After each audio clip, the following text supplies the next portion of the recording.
A Facebook page saved lives, but no one knows who runs it. Most anonymous pages exist to hide opinions.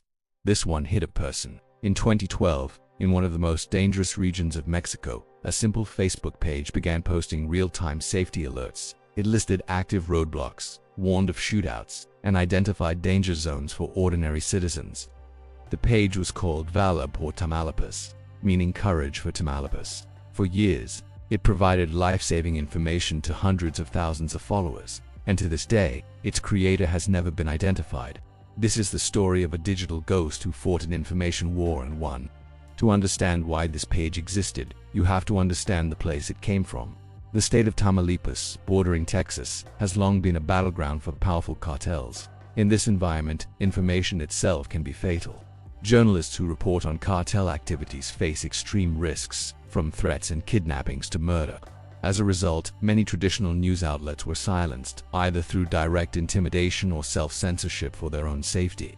Official government reports, when they came at all, often arrived too late to be useful, hours after an incident had already concluded.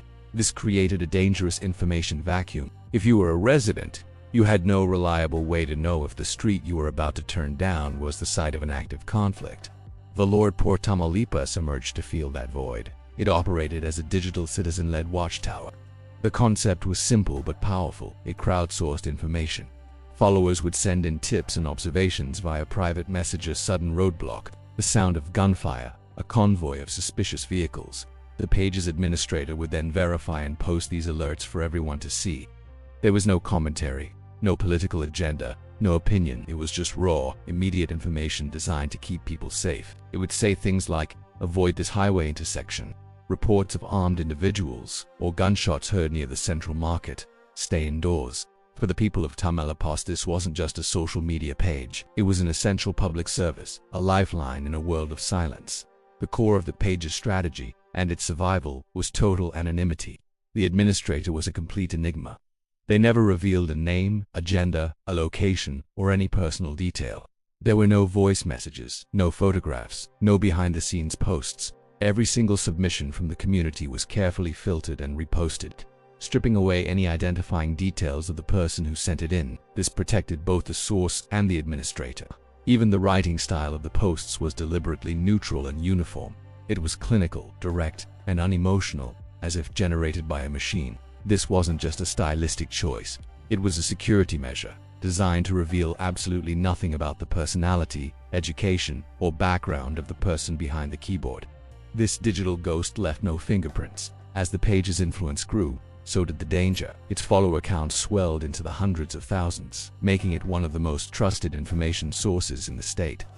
This did not go unnoticed. Soon, a chilling response appeared on the streets of Tamaulipas. Thousands of flyers were distributed, offering a substantial cash reward, 600,000 pesos, about $50,000 at the time, for any information leading to the identity of the administrator or their family members. The message was unambiguous and terrifying. Stop posting or you and your loved ones will be found. The threat was not abstract. It was very real. In this region, being publicly identified as an enemy of a cartel was a death sentence. In the face of this direct and public threat, many would have shut the page down. But Valor por Tamaulipas did not stop.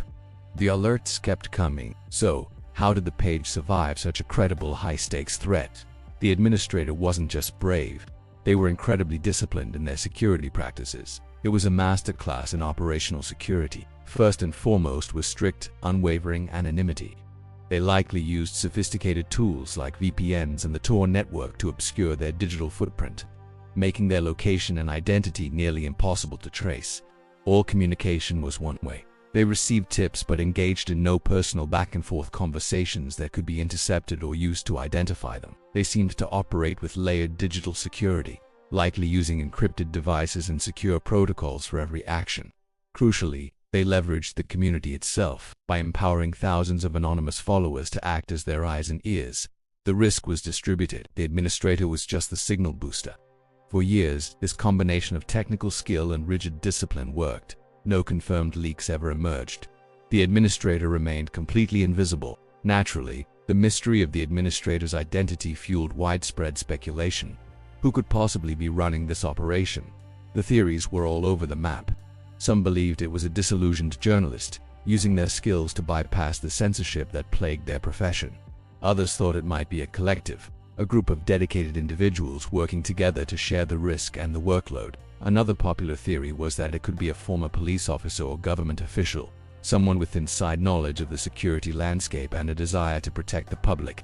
Or perhaps it was none of the above, just an ordinary citizen, a tech-savvy individual who saw a need and decided to fill it, learning security protocols on the fly. But all of this was just speculation. In the world of Tamaulipas, even asking these questions out loud was dangerous. Trying to unmask the admin could inadvertently lead the cartels to them. So, most users understood the unspoken rule: don't ask, they just watched the feed, shared the alerts, and hoped the person on the other side stayed safe. Ultimately, the story of Valor, Tamaulipas isn't a true crime thriller or a simple internet mystery played for clicks. The anonymity wasn't a gimmick, it was a tool for survival. It was a powerful demonstration of how digital tools can be used to create a lifeline in a place where traditional structures have failed. The page was a digital signal in a landscape of enforced silence, a beacon of information powered by a community's will to protect itself. For a while, the page went quiet, with the admin announcing they needed to step back due to the escalating risks and a lack of resources. The page was eventually handed over to others, but the era of the original, anonymous administrator had passed. Yet, the impact remains. Somehow, against all odds, the person behind the keyboard stayed hidden, a modern-day folk hero whose face we will likely never know. In an internet obsessed with identity, virality, and personal brands, this page proved that true anonymity can be a shield. It showed that sometimes, the most powerful voice is the one that has no name. The information was for the public, but the person was a secret, and in the end, the administrator of Valor, Tamaulipas was never found. Thanks for watching. Follow for more stories from the digital frontier.